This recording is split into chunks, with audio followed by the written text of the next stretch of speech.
padroeira de um povo a lutar,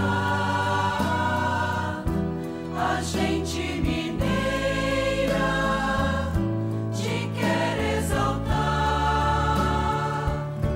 não só lá na serra, tu és... Amado irmão, amada irmã, saúde e paz com muito apreço. Percorrendo esse caminho do mês de setembro, mês da Bíblia, abramos o nosso coração para esta experiência bonita de acolher diariamente, como agora, aqui na comunidade orante, ao redor da amada Mãe Maria, a palavra santa de nosso Deus.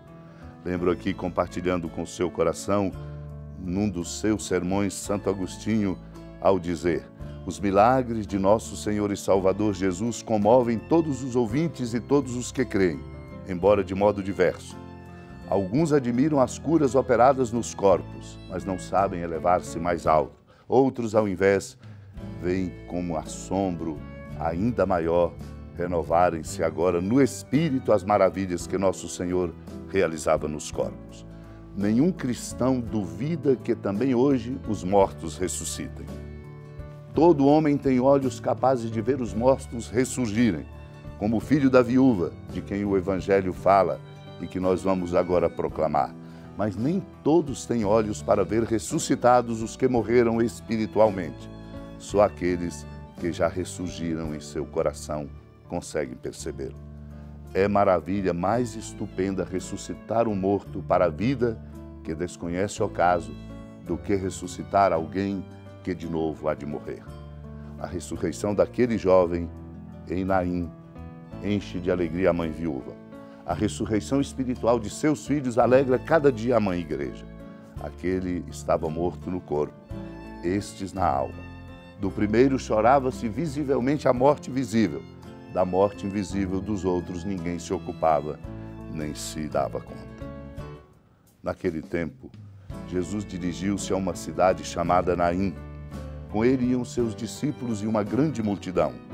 Quando chegou à porta da cidade, eis que levavam um defunto filho único, e sua mãe era viúva. Grande multidão da cidade a acompanhava. Ao vê-la, o Senhor sentiu compaixão para com ela e lhe disse: não chores. Aproximou-se, tocou o caixão, e os que carregavam pararam. Então Jesus disse: jovem, eu te ordeno, levanta-te.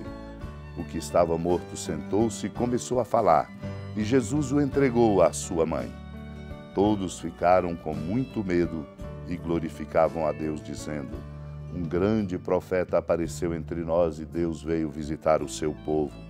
E a notícia do fato espalhou-se pela Judéia inteira e por toda a redondeza.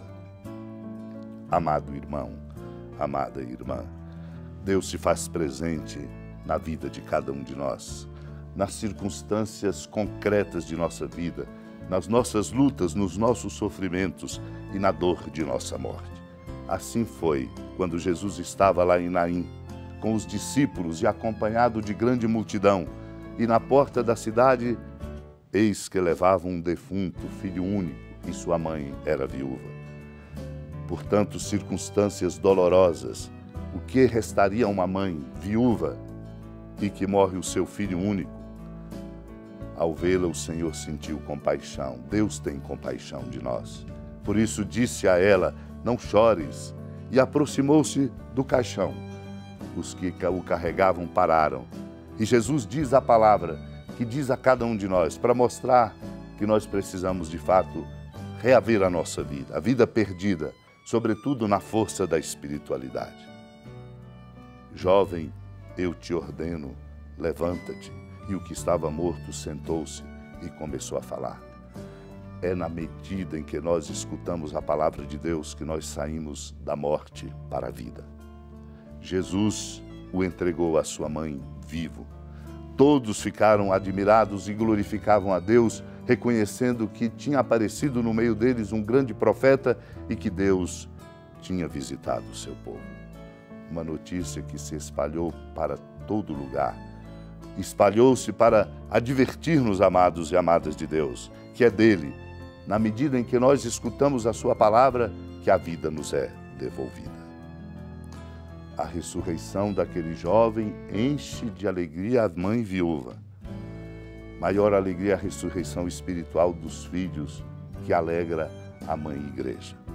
Este é o nosso caminho, o caminho de nos refazermos espiritualmente, para brotar em nós uma sabedoria que nos dê a capacidade de conduzir a nossa vida na direção certa. Ensina-nos esta passagem, que sem a força da sabedoria de Deus, nós não podemos de verdade viver e conduzir a nossa vida como dom. Supliquemos a Deus a graça de cuidarmos da nossa interioridade e de buscarmos a nossa ressurreição espiritual, para que, com qualidade e envergadura, nós possamos exercer a nossa cidadania e contribuir para levar a nossa sociedade a superar suas crises, seus percalços e os seus muitos descompassos. Supliquemos esta graça. Senhora da piedade, Mãe Virgem do Cristo Deus. Lembrai-vos, ó piedosíssima Virgem Maria, que nunca se ouviu dizer que alguém daqueles que, tendo recorrido à vossa proteção, implorado a vossa assistência e reclamado o vosso socorro, tenha sido por vós desamparado.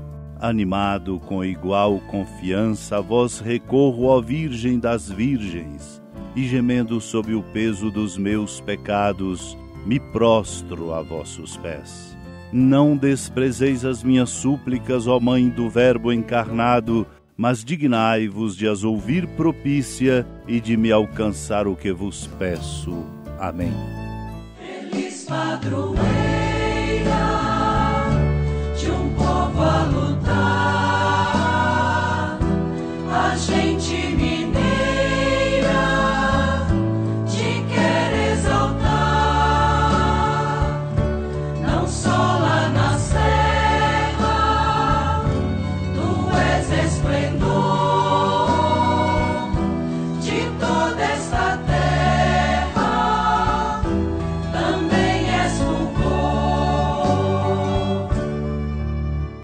Amado irmão, amada irmã, com alegria da ermida da padroeira do estado de Minas Gerais, a Senhora da Piedade, que da sua casa de clemência e bondade nos acompanha e nos abençoa do alto da serra, magnífica arquitetura divina, a bênção de Deus, amor misericordioso, Pai, Filho e Espírito Santo, desça sobre sua família, proteja sua casa, sustente sua vida, fecunde o caminho missionário de nossa igreja, nos encha de sabedoria e permaneça conosco para sempre. Amém.